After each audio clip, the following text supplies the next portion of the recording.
Harka funee akka mul'atan kabajamtoota daawwattoota keenya kan daawwataa kun Finfinnee Integrated Broadcastdha. Oduun sa'aatii kana isinitti himna hanabboo maqaa sootii oduu jalqabaatti dabarama. Naannoo Oromiyaatti bara barnoota 2014 keessatti barnoonni onkololeessa 3 bara 2014 akka eegalu biiroon barnoota Oromiyaadha beeksise. Biiroon barnoota Oromiyaadha ministeera barnootaa waliin mari'achuun kalendarii barnoota Oromiyaa kan bara barnoota 2014 foomseetii jira. Biirichi guyyaa barnoonni bara barnoota 2014 Oromiyaatti eegalu onkololeessa 3 bara 2014 akka ta'u murteessuun ibseetii jira. Barnoonni guyyaa jedhametti akka eegalchiisanii fi qaamoleen dhimmichi ilaallatu hundi ammumarraa eegalanii qophii gochuu akka qabanis yaadachiiseetii jira. Barnoonni guyyaa eerametti manneen barnootaa argamanitti barnoota isaanii akka hordofan biiroon barnoota Oromiyaa hubachiisuu madda oduu ni addeessa. Haaluma wal fakkaatuun magaalaa Finfinneetti manneen barnootaa hundumaa keessatti onkololeessa tokko bara 2014 barnoonni kan eegalu ta'uu biiroon barnootaa magaalattii beeksiseetii jira.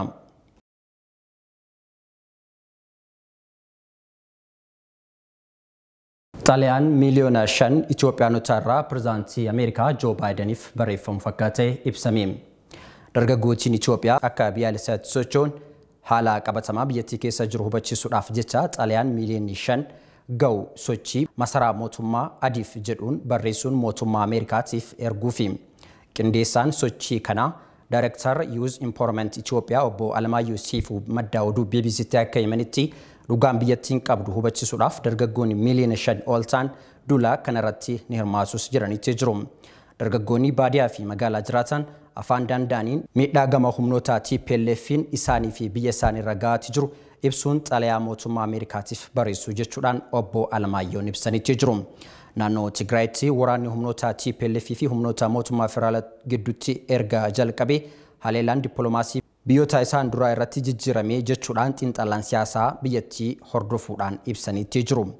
Himata irratti dhiyaate kun yeroo adda addaatti TPLF hin raawwanne jechuun waakkataa turuu fi mootummaan Ameerikaa dabalatee dhaabbileen dhaabbata mootummoota gamtoomanii naannoo Tigraay keessatti sarbamiinsa mirga namoomaa qaamolee lamaanii raawwatamaa jiras jedhanitti jiru. Xaaliyaan miliyoona 5 barruu kun gaafa fulbaana 3 kan jalqabu yogguu ta'u hanga fulbaana 15ttis xumurama jedhameetii eegama. Mudamtoonni mootummaa haaraa hojii isaanii osoo eegalin dura qabeenya isaanii galmeessisuuf taasifamu akka ta'e koomishiniin naamusaa fi farra malaamaltummaa federaalaa beeksise. Koomishinichi raawwii galmee qabeenyaa bara 2013 fi karoora bara 2014 ilaalchisee ibsa gaazexeessotaaf kenneetii jira. Bara baajataa xumurametti filamtoonni uummataa mudamtoonni mootummaa fi hojjettoonni miliyoona 1.5 ol qabeenya isaanii galmeessisuuf akka ta'e Daarektarri qabeenyaa beeksisuu fi galmeessuu Koomishinar obbo Masiin Balaay ibsanitti jiru. Qabeenyi namoota 700,000 fi 5,000 galmeessisuun sirrii ta'uu isaanis mirkanaa'eera jedhan. Naannolee Oromiyaa, Sidaamaa, Kibbaa fi Harar, Beenishaangul Gumuzitti raawwiin galmee galmeessisuu obbo Masiin eeranitti jiru. Bara 2014tti federaalaa fi naannolee hundumatti hojiin qabeenyaa mudamtoota mootummaa haaraa hojii isaanii osoo hin eegalin dura qabeenya isaanii akka galmeessisan kan taasifamu ta'us kaasanitti jiru. Fulbaana 24 bara 2014 mootummaan haaraa akka hundeeffamu ibsamuun kan yaadatamudha maddi tajaajila oduu Itoophiyaati. Itoophiyaa fi Keeniyaan qajeelfama hojimaata tajaajila giddugala daandii saffisaa Mooyyaleedhaa mallatteessisan. Waliigalticha irratti koomishiniin gumruukii Itoophiyaa fi Keeniyaatti koree qindeessaa fi hojii to'annoo daangaa mallatteessanitti jiru.